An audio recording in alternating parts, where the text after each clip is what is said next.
c'est très, à mon avis, c'est pas la bonne solution.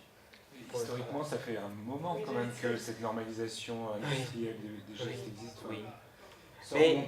Sans remonter jusque, depuis le travail à la chaîne, depuis le Fordisme, imposé ça très fortement. Mais moi, tout ce que vous me dites résonne énormément avec une lecture récente de L'Établi de Robert Linhart. Je ne sais pas si vous connaissez ce bouquin, non? Ça, c'est vraiment extraordinaire. C'est le récit véridique, mais c'est L'Établi. Robert Linhart. L-I-N-H-A-R-T. Il y a un H après le N. N-H-A-R-T ou D, quelque chose comme ça. Ça date de 69, c'est juste après les événements de 68. Donc c'est un militant gauchiste, je ne sais plus trop à quel mouvement il est affilié, qui s'établit en usine pour essayer d'y introduire le virus de la subversion. Mais d'abord, il doit s'établir pendant un certain temps et rester relativement transparent. Et donc, il observe et il éprouve ces cadences infernales, cette normalisation des gestes. Et il a des notations magnifiques sur la manière dont les gens, de façon quasi infime, imperceptible, tentent corporellement, gestuellement, d'échapper à la normalisation des gestes sur la chaîne de montage. En prenant par exemple un peu d'avance sur la cadence de la machine, de sorte qu'ils ont quelques secondes pendant lesquelles ils peuvent avoir un contre-geste. Mais effectivement... Un geste inutile, un geste qui leur appartient, qui devient un geste d'individuation du coup, parce que c'est n'importe quoi. Pour les uns, c'est respirer, pour les autres, c'est faire un pas en arrière. C'est des choses absolument infimes, mais c'est une lutte de chaque minute de gagner cette espèce de micro-intervalle de... Alors ça, on le voit beaucoup, hein. Ouais. On le voit beaucoup quand on va en usine, quand on voit dans la chaîne de montage, cette microseconde entre le passage finalement du premier produit au deuxième produit, où il y a comme ça des petites choses qui sont faites, des petits mouvements qui sont faits, qui sont des mouvements très importants en fait, de repos, mais pas seulement, aussi de remise en condition, remise en forme, mais ça se fait effectivement...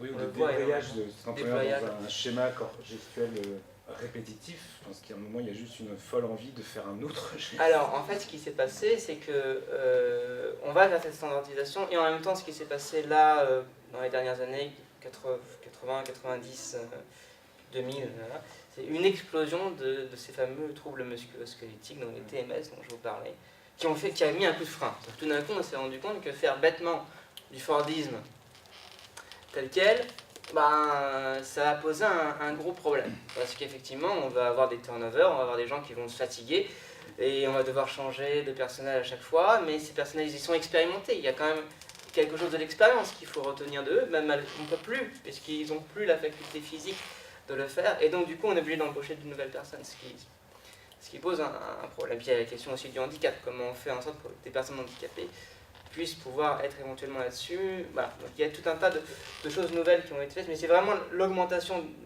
des TMS, donc des troubles musculo-squelettiques, qui ont pris conscience finalement aux industriels de se dire il y a quand même un problème, parce que moi je ne change pas d'employé toutes les 3 semaines.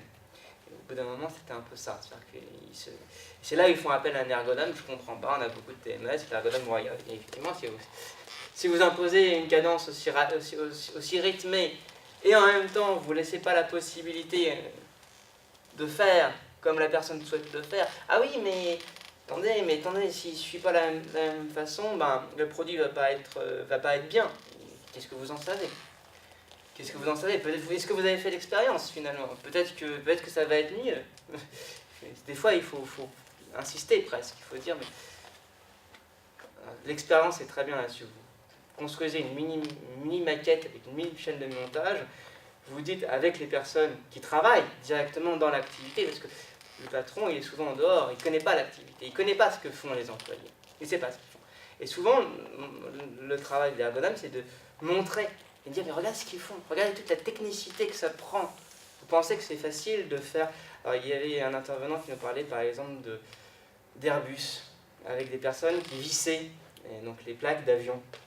Et le patron est venu en disant mais c'est facile de visser, il n'y a pas de problème. Alors l'ergonome a mis en place une simulation de vis. Donc tout le personnel expérimenté Comme ça, il vissait, il essayait. Le patron n'y est pas arrivé. Et là, il a impacté, il a compris que le geste qu'il faisait, qu'il mettait en œuvre pour visser, était un geste très très technique que lui-même ne maîtrisait pas en fait. Et alors là, il a commencé à comprendre qu'il faudrait peut-être laisser un peu plus d'espace pour permettre justement ce développement du geste, le développement de... Mais quelle est la possibilité d'observer ça et d'en rendre compte et d'interroger ça en fait? Qu'est-ce qui se passe? Parce que pour l'instant, j'ai l'impression de grand vide entre il faudrait tenir compte de ça. Alors c'est dommage. Ouais, et les modalités pour tenir compte de ça, justement. Alors c'est dommage parce que j'ai supprimé la diapo, je l'ai relue hier soir et j'ai supprimé cette partie-là, et puis je vois que ça manque, alors je vais vous répondre. Nous on a différents outils en fait. Et alors, les outils sont d'abord des outils d'observation. L'idée c'est d'aller observer les personnes, d'aller regarder ce qu'ils font dans le concret. Donc on demande, hein, quand on va dans une entreprise, la première chose qu'on va faire, c'est qu'on va demander d'aller observer l'activité. On est ergonome de l'activité, c'est on va observer ce qu'ils font les gens. Et donc on observe une journée, 2 journées, 3 journées, sur un poste, ou 2, 3. On va noter un peu ce qu'ils font. Puis après on va avoir l'aspect entretien. C'est-à-dire qu'on va aller interroger les personnes sur leur activité. Tiens, alors, pourquoi tu fais un geste comme signe? Explique-moi, raconte-moi ton histoire. Raconte-moi ton activité. Dis-moi comment tu fais. Alors ça les plaît, ça leur plaît énormément. C'est ça. Hein, et le mec, il te raconte, il dit, moi je fais ça comme ça, donc c'est comme ci, c'est comme ça. Et puis voilà, et ça devient magique. Il y avait mon ancien directeur de mémoire l'an dernier qui parlait par exemple des peintres qui peignaient les avions. Alors il expliquait voilà, qu'il y avait une danse, il y avait vraiment une danse des peintres. Il y en a un qui commence le geste de peindre et l'autre qui poursuit, et ainsi de suite. Et ça recommence, et la chaîne recommence. Poursuit, et ainsi de suite. Et il décrivait dans son article vraiment la danse du peintre qui peint comme ça, et qui prolonge son geste avec le geste de l'autre. Et ainsi de suite. Et donc c'est vraiment une activité dans un premier temps visuelle d'observation, de regard, etc. On essaye de s'imprégner. La parole. Et puis après, il y a le rendu, c'est qu'il y a une espèce de systématisation à faire.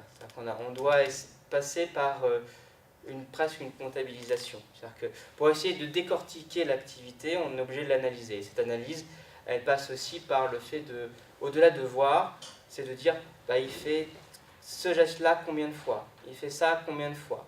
Il y a une espèce de comptabilisation des choses. Et puis, essayer de voir les relations entre les gestes, entre ce qu'on a observé et ce qu'il dit. Donc il y a une interprétation finalement entre ce qu'il fait, ce qu'il dit et ce qu'on comptabilise. Et puis après il y a des outils formidables que je n'ai pas encore eu l'occasion de mettre en œuvre, j'espère un jour les mettre en œuvre, c'est principalement avec la vidéo. On va filmer son activité, on va filmer l'activité de la personne, et puis après on va la confronter à son activité. C'est-à-dire qu'on va lui montrer ce qu'on a filmé, et on va lui demander de verbaliser. On va lui demander de dire, voilà, on t'a filmé, maintenant, qu'est-ce que tu peux nous dire sur ce que tu es en train de faire? Et c'est intéressant parce que la personne, elle ne se voit pas en train d'agir, elle ne se voit pas en train de faire. Et là, tout d'un coup, elle se voit en train de faire, elle se voit en train de manipuler. C'est-à-dire, je ne me rendais pas compte que je faisais ça comme ça. C'est intéressant. Et du coup, ça l'aide elle-même à continuer sa réflexion, sa pensée, sur ce qu'elle était en train de faire. Et là, c'est très intéressant parce que du coup, c'est ce qu'on appelle l'autoconfrontation. Du coup, là, on prend vraiment parce que on voit que la personne se rend compte de ce qu'elle fait et ça donne vraiment du poids. Après, quand on fait des retranscriptions auprès du dire, voilà comment les gens font. On a une vidéo pour vous le prouver, on a des entretiens pour vous le prouver, on a une comptabilité pour vous le prouver. Et voilà pourquoi ils font ça, parce qu'ils ont ça derrière. Et c'est important de montrer aussi finalement ce qui ne fonctionne pas. Alors après c'est délicat, parce que si on arrive dans une entreprise, je disais tout à l'heure, oui on va corriger, on va réparer ce qui ne va pas, et l'entreprise... Par contre si vous arrivez en disant, on va essayer d'améliorer votre processus, on va essayer de voir ce qu'on peut faire pour encore aller plus loin, là généralement ça fonctionne. Donc l'aspect de la correction est très délicat, ils sont très friands. Non, Il n'y mais a ça pas marche très bien. d'obligation à avoir recours à un ergonome Non. dans les entreprises. Non, il n'y a pas d'obligation. Alors après, ça peut être appelé par les membres du CHSCT. Donc il y a un service hygiène et sécurité dans les entreprises de plus de 50 salariés. Je crois que ça a été augmenté à 60 ou 100, je ne sais plus exactement. Et donc généralement, par le médecin du travail, par le CHSCT, ils font appel à un ergonome parce qu'il y a quelque chose qui se pose. Mais le problème, c'est qu'on arrive souvent comme des pompiers. On arrive souvent quand le problème est déjà là. On aimerait bien arriver là en conception, ce qu'on essaye de faire, on essaye de prendre le problème à la base, à l'origine finalement. Et c'est très intéressant parce que du coup, la conception, c'est pas simplement construire un outil, c'est aussi de dire, mais finalement, c'est quoi l'activité que vous voulez? C'est quoi finalement? Qu'est-ce que vous voulez mettre? Qu'est-ce que vous avez un projet? Alors, c'est quoi au fond, qu'est-ce que vous avez derrière ce projet? Et concrètement, hein, physiquement, montrez-le-moi physiquement. C'est ça qui est important. Qu'est-ce que physiquement, ça vous donne quoi? Ça vous fait ressentir quoi? Ça vous fait, les sensations sont très importantes parce que ça permet à la construction vraiment de. Je dirais même, enfin, en tout cas, là c'est ma vision personnelle, c'est par la sensation qu'on va après commencer à élaborer, à construire vraiment l'aspect théorique peut-être du métier et du travail. Mais pour moi, ça passe d'abord par cette sensation corporelle, cette corporalisation des choses. Voilà. Moi, c'est une remarque peut-être un peu naïve, mais j'ai l'impression que ça fonctionne du fait que ce soit l'entreprise qui engage l'ergonome, ça fonctionne dans un monde où forcément les impératifs de production seront en accord avec le bien-être des gens qui travaillent. Est-ce qu'il n'y a pas des fois des tensions entre ça? Est-ce qu'on n'est pas obligé des fois de dire des choses aux dirigeants d'entreprise qui n'ont pas envie d'entendre voilà, c'est toute la question, c'est toutes nos problématiques au quotidien. C'est-à-dire, est-ce que la productivité s'oppose au bien-être? Ou est-ce qu'il y a une relation à trouver? Moi, je pense qu'il y a une relation à trouver. Personnellement, je pense qu'il y a une relation à trouver parce que des chercheurs ont montré qu'une entreprise où on n'a pas de bien-être, ça fonctionne. C'est souvent une entreprise qui risque de s'effondrer, qui risque de s'écrouler. Non, c'est bien qu'elle s'écroule. Donc c'est finalement tous les enjeux finalement de l'entreprise. Il faut mieux que ce soit des gens, des travailleurs heureux et qui ont une marge de manœuvre pour pouvoir réussir à avancer le travail. Mais après, il y a aussi un effet pervers. C'est-à-dire que concrètement, je crois que c'est chez Google, oui, c'est chez Google, ils laissent comme ça une marge de manœuvre énorme à leur entreprise, c'est gigantesque. Mais voilà, il y a des pressions implicites venant des salariés, finalement. Le patron, il laisse faire en disant, voilà, vous avez un peu, en gros, cet objectif-là en fin d'année, mais vous vous débrouillez, vous faites comme vous voulez. Mais la pression, elle est plus, du coup, c'est plus le patron qui donne la pression. C'est les propres employés entre eux qui se font la pression entre eux. Alors, sous prétexte qu'on laisse la liberté, on peut vite tomber dans un excès inverse, c'est l'excès de dire ben oui, mais toi tu fais mal ton travail, fais ça, mais oui, mais moi j'ai ma propre façon de travailler, laisse-moi vivre aussi. C'est important que je vais mal travailler. Mais il y a comme ça une pression qui peut se faire à l'intérieur même des employés. Mais là, on s'éloigne du geste, j'espère. Mais si ça vous intéresse, il n'y a pas de souci. Est-ce que, pardon, vous intervenez dans les écoles avec les enfants ou pas? Oui. Alors, ça, c'est pas mon domaine. Moi, je suis plutôt vraiment en hygiène, sécurité, santé, conditions de travail. C'est mon dada. Mais il y a des personnes qui effectivement interviennent dans les écoles. Il y a une collègue l'an dernier qui a travaillé dans son école où elle travaillait d'ailleurs. Pareil, observe les stratégies de survie des enfants. Oui, de survie. Non, mais j'ai une petite fille qui est revenue il y a 2 jours avec une punition. C'était quoi? Je dois avoir mon matériel en classe à copier 10 fois. Et évidemment, comme moi, à son âge, et tous, je pense, à vous fait, oui. dois. Et je ne sais pas pourquoi on préfère ça quand on est enfant plutôt que de copier. Mais ça a à voir avec ça. Pas la phrase. Oui, Alors, c'est une subversion de la phrase. Ouais. Je me souvenais plus de ça, c'est vrai. Je ne peux pas répondre à la C'est question malheureux, de du pourquoi. Oui, tout Matériel. faire pour porter. Pour pas entendre le message. Je ne peux pas répondre à. Je peux pas répondre à la question de pourquoi elle a eu cette punition ou pourquoi la prof a donné cette punition. Par contre, il y a des nouvelles choses qui sont faites actuellement au niveau de la pédagogie, de façon de comment faire. Alors, c'est la question de l'être capable, du pouvoir d'agir finalement. C'est comment, au lieu de faire en sorte que nos gamins apprennent par cœur, c'est comment on les rend capables de faire. Comment. Et donc du coup, c'est ça. Ça a été théorisé par Pierre Rabardel, si vous voulez. Il y a beaucoup de choses qui ont été faites sur l'être capable, Pierre Rabardel, qui a beaucoup travaillé sur cet aspect-là. Je ne sais plus s'il a travaillé sur le pouvoir d'agir ou si c'est quelqu'un d'autre qui a travaillé sur le pouvoir d'agir, mais c'est vraiment ça. C'est-à-dire que comment faire en sorte que les gens soient capables de faire et d'agir, et comment faire en sorte que les personnes se sentent toute la légitimité pour agir, pour faire, pour fabriquer, pour construire, pour élaborer. Et ça, c'est des questions qui se posent à l'école, énormément. Alors moi, là, je suis dans un UFR où on essaye où les profs essayent de donner cette notion de pouvoir d'agir et d'être capable. C'est pas facile, parce que quand les étudiants qui ont été comme ça pendant des années, construit quelque chose autour de l'apprentissage par cœur, autour de la punition, autour de l'évaluation bête et méchante, sans question pédagogique derrière, ben c'est très difficile à mettre en place. Après, c'est très difficile aussi à faire comprendre que finalement, les profs, ils sont là pour nous donner plusieurs visions, plusieurs angles de vue. C'est finalement à nous de faire notre propre, j'aime pas le mot, mais propre marché, finalement. Et on pioche, on va récupérer. C'est très difficile de faire passer ce message-là. Mais effectivement, si c'est quelque chose qui pouvait être fait dans les établissements plus bas d'échelle, ce serait très bien. Mais là, on se confronte à l'éducation nationale aussi énormément. C'est un autre sujet. C'est un autre sujet. Alors du coup, je ne sais plus où est-ce que j'en étais, vous m'avez perdu. Oui, voilà, alors je rebondis un petit peu sur ce que je faisais. Du coup, en ergonomie, on s'est posé la question de est-ce qu'il y a un bon ou est-ce qu'il y a un mauvais geste.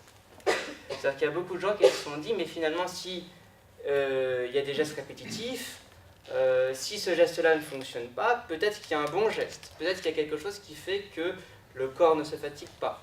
Peut-être qui fait que, voilà, peut-être qu'en faisant un bon geste, ça fonctionne. Alors d'après vous, est-ce qu'il y a un bon ou un mauvais geste? Voilà, je vous relance la question. Est-ce qu'il y a un bon ou un mauvais geste? Et le critère du bon-mauvais, c'est la santé. Le critère du bon, oui, c'est la santé. J'imagine qu'il y a des gestes qui sont moins aidants que d'autres. Des gestes moins aidants que d'autres, il y a autre chose?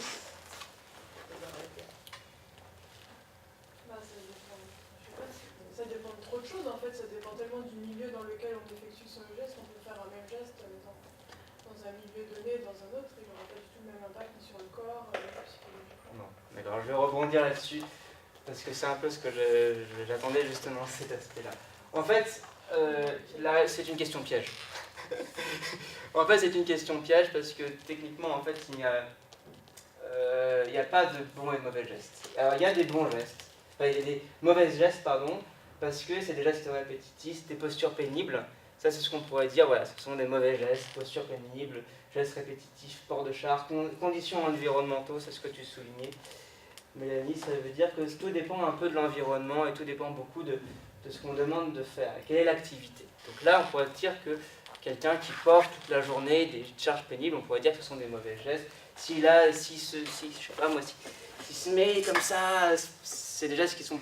Voilà, on pourrait dire, on pourrait les éliminer. Donc là, on pourrait penser de mauvais gestes. Et non, parce que l'important, c'est d'avoir une variété des gestes. C'est-à-dire que le fait qu'il soit tordu comme ça, s'il le fait une fois, c'est pas un problème. S'il le fait 3, 4, 5 fois, ça pose un problème. Mais s'il le fait une fois et qu'il change après, ça pose pas de problème fondamental. Donc là, la réponse est non, il n'y a pas de mauvais gestes. Pas de bons gestes non plus. En fait, il y a une variété de gestes. Et puis, il y a la question de la personnalisation du geste, c'est ce que je disais tout à l'heure, c'est que tous les gestes qu'on fait sont incorporés à nous-mêmes, à notre personnalité, à notre identité, à ce que nous sommes. Et le problème, c'est que c'est quand on empêche cette identité de s'exprimer. Et cette identité, elle s'exprime par l'activité, par ce qu'on met en œuvre. Et là, je renvoie à ce que disait mon maître de mémoire l'année dernière, il n'y a pas de bons et de mauvais gestes, il n'y a que des gestes, et des gestes qu'on regarde et qu'on analyse et qu'on met en œuvre. Voilà. Voilà, c'est ça. Il y a toujours un rapport intime au geste. Et c'est ce rapport intime au geste qu'on va essayer de regarder, que nous, on va essayer de valoriser en fait. Notre job, c'est de prendre le geste que fait une personne et de regarder l'intimité qu'elle a derrière et de le valoriser, de le mettre en avant pour que ça puisse être constructif. C'est ça le fond finalement de notre, enfin pour moi en tout cas, de notre travail. Alors je poursuis, je ne sais plus ce que j'avais dit derrière. Voilà, j'ai fait un petit résumé. Donc le geste en ergonomie est étudié sous l'angle des intentions et de leur cohérence vis-à-vis de l'action, vis-à-vis d'une action en fait. Donc c'est ça, c'est quelle est l'intention de la personne et qu'est-ce qu'elle fait. Et on essaie de mettre ça en évidence. Et souvent ça marche très fort, parce que dès qu'on s'intéresse à ça, eh bien, on voit émerger des choses formidables. On voit émerger des choses vraiment fantastiques. Donc c'est la question du quel geste préserve la santé, comment finalement. Et en fait on s'aperçoit que il n'y a pas de bon geste parce que la personne elle-même a réfléchi à comment se préserver de la santé. C'est le coup de la catachèse que j'expliquais tout à l'heure. Pourquoi il y a des catachèses? Parce que face à des outils ou des situations qui ne sont pas adaptées, la personne va élaborer des stratégies pour faire en sorte que ses gestes, son activité puisse être quelque chose de constructif, surtout que ça n'atteigne pas sa propre santé. Donc c'est quelque chose de récurrent en fait. Pourquoi il y a une différence entre le réel et le prescrit, en dehors du fait qu'il y a une construction identitaire, en dehors du fait qu'il y a une corporalisation de l'activité, c'est aussi le fait que la personne, quand elle est en situation délicate ou elle a du matériel inadapté, va construire et élaborer des gestes et des activités qui va faire en sorte de préserver sa propre santé. Voilà. Et ça, c'est très, très récurrent quand on va... Et c'est l'apparition des catachèses. C'est tout un sujet là-dessus, en fait, sur la catachèse et sur comment c'est élaboré. Et c'est souvent élaboré, les catachèses sont souvent élaborées pour faire un compromis entre ce qu'on leur demande de faire et la préservation de leur santé. C'était l'exemple du chariot élévateur. Mais c'est toujours vrai ça, parce qu'il y a quand même, je sais pas, même quand j'ai l'impression qu'on observe souvent même des gens qui, en marchant, se font mal ou en courant en faisant des gestes aussi simples, parce que justement, on n'a pas forcément les outils pour avoir une analyse corporelle suffisante pour... Attention, ça dépend vraiment là, je place dans la question de l'organisation du travail. Hein, dans la vie quotidienne ou dans la vie de tous les jours, c'est dans la vie de tous les jours, dans les gens qui courent, je comprends pas très bien. Ce que j'essaie d'exprimer, en fait, c'est que je suis d'accord qu'il y a une sorte de stratégie de survie, entre guillemets, qui se met en place pour s'adapter à un geste imposé. Mais est-ce que les gens ont forcément les moyens d'analyse justement de leur propre corporalité pour éviter les blessures? C'est l'expérience qui donne ça. Effectivement, si tu amènes quelqu'un, s'il y a quelqu'un de jeune ou d'inexpérimenté qui vient d'arriver sur la chaîne, etc., il ne va pas avoir le recul nécessaire. Souvent, c'est le cas. Hein.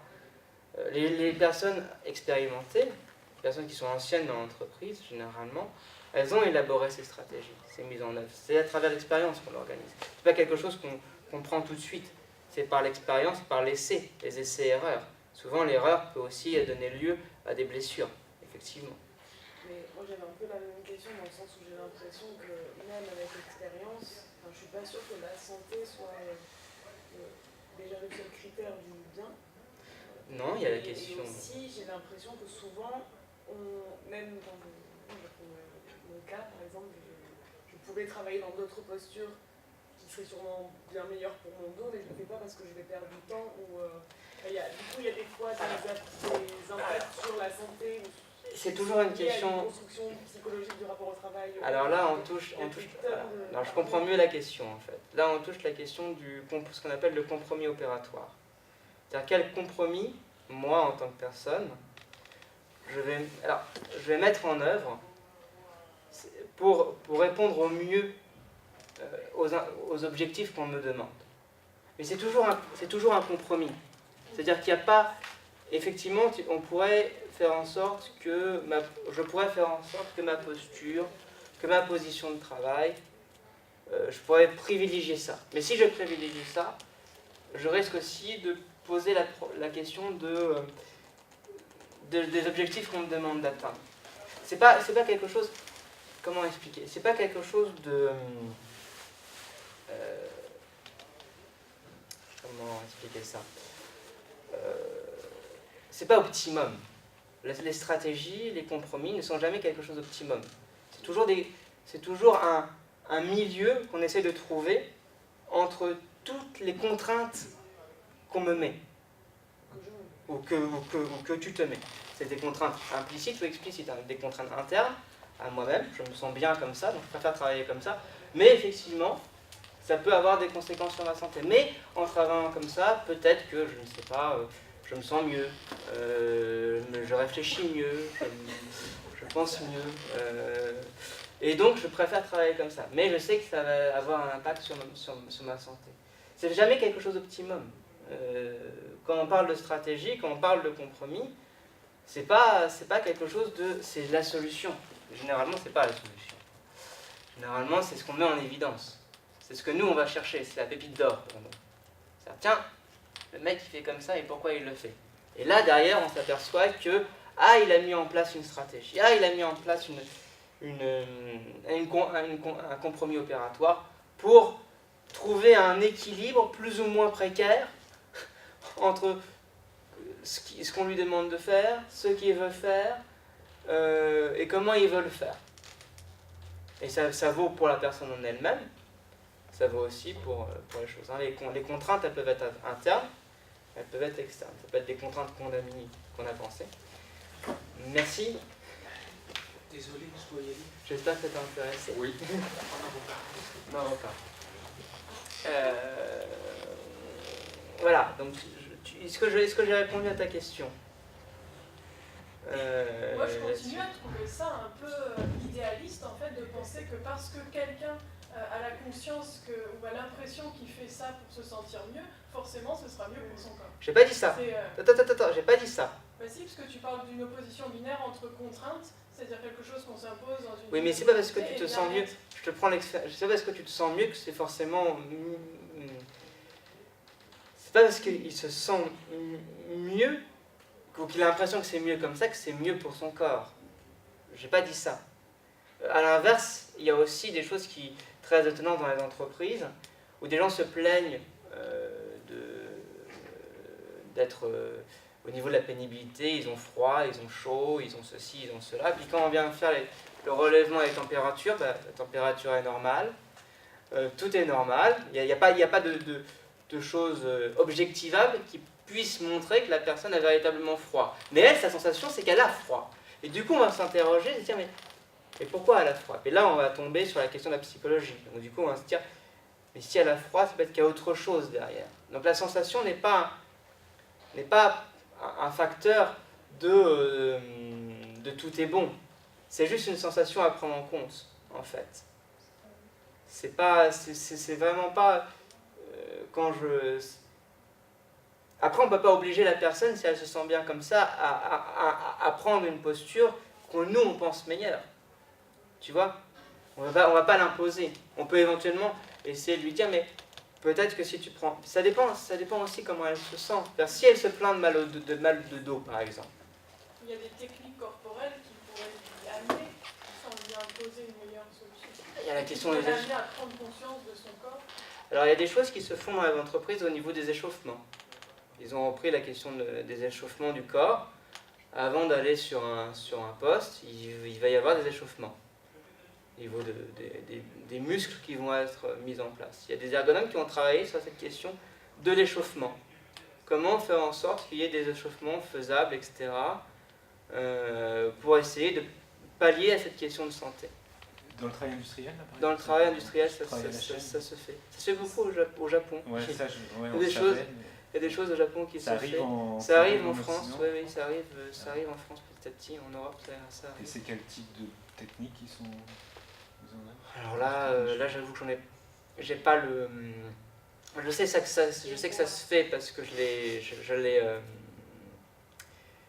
l'ai moi-même vu et enfin je l'ai lu surtout dans des ouvrages et des copains qui l'ont expliqué, mais là encore, après il y a toute une préparation.